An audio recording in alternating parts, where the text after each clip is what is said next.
Hey, airmen, what are you guys doing over there? Put that guy down. What is that? He's doing a cake stand, sir. The squad? Alright, carry on. So, if you knew my squad, you would know that's a pretty funny story. So my commemorative speech is about my squad. This is about a group of about 8 guys, 8 core guys, that were in the Air Force, young guys that were together. And for a period of time, about 6 years, we had just the most amazing time in the military. Now, people are going to say, well, you can't really make a commemorative speech about a group of friends. But by a commemorative speech, by definition, is a person, a group, or an institution, or a thing, or event, or an idea. And my squad was basically all of that wrapped into one. So we came together. We were a group of young guys. We all met at Philadelphia International Airport. We took a cab down from Philadelphia International Airport to McGuire Air Force Base. When we got there, we figured out the cab ride was way too expensive, and none of us had any money. So luckily, my first shirt came out and kind of paid for the taxi ride. And he looked at us and he said, "You guys are some of the scaggliest and worst looking people I've ever met." And from that point on, we became kind of like almost like a monster squad, like a squad. So we had, you know, basically bonded over that, and we became really good friends. Now, the squad was made up from a lot of guys from a lot of different places, from all over the United States, from down south to Texas to California, New York, New Jersey, Washington, Oregon, all over the place. But we were a different group of guys, and kind of none of us really had anything really similar together. But we did have a good character, and I think that's what brought us together. I want to talk about the good times. We had a lot of good times. Even when we were deployed, we had great times. Even when we were in the worst conditions, even by Air Force standards, we made our time very valuable. And we had a lot of fun, even in some of these worst locations.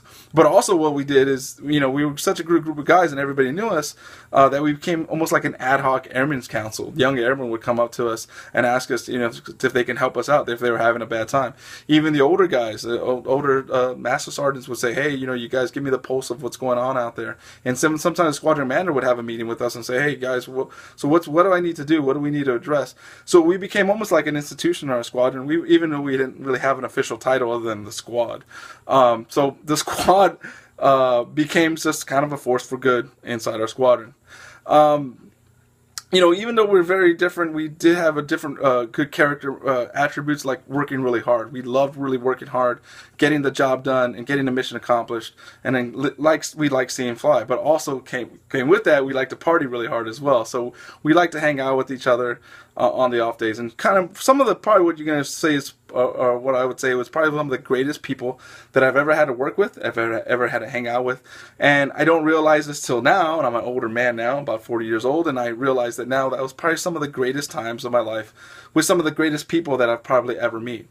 Luckily for me, these are guys that are be friends for life. So thanks to the power of social media and all these other outlets, I'm able to connect with them on a very good level. Every time I'm in town or if I'm traveling around for my job, I see the guys or I put it on Facebook where I'm at, and I get an instant message, "Hey, I'm in Kentucky, come see me." I'm like, "All right, man, I'm there. You know, give me 10 minutes." So it's a great thing for us to I always remember about that special place and time in my life, and I think it conveys to them. And even though we talk about different things in our 30s and 40s than we talked about in our 20s, still we always talk about that time somebody got pushed over the edge, or somebody got a hair on fire, or somebody got locked in a car for no reason. So all these great stories, we get to bring it up and kind of almost relive the past, you know, from our childhood. So even though the squad dissolved, we basically become friends for life. And that's probably a greater thing for me. When I talk about the Air Force, I always say, you know, that's the place where I grew up. And it is. It's the place where I grew up. It's where I grew up with pretty much these great amount of guys that I've had friends with for life. And I couldn't ask for a greater experience. Now, they talk this, so the end of the commemorative speech, you know, I think what really lasts with me is that I think we were more than the sum of our parts, the group was. You know, differences didn't matter, where you came from didn't matter. All that mattered was the size of your character.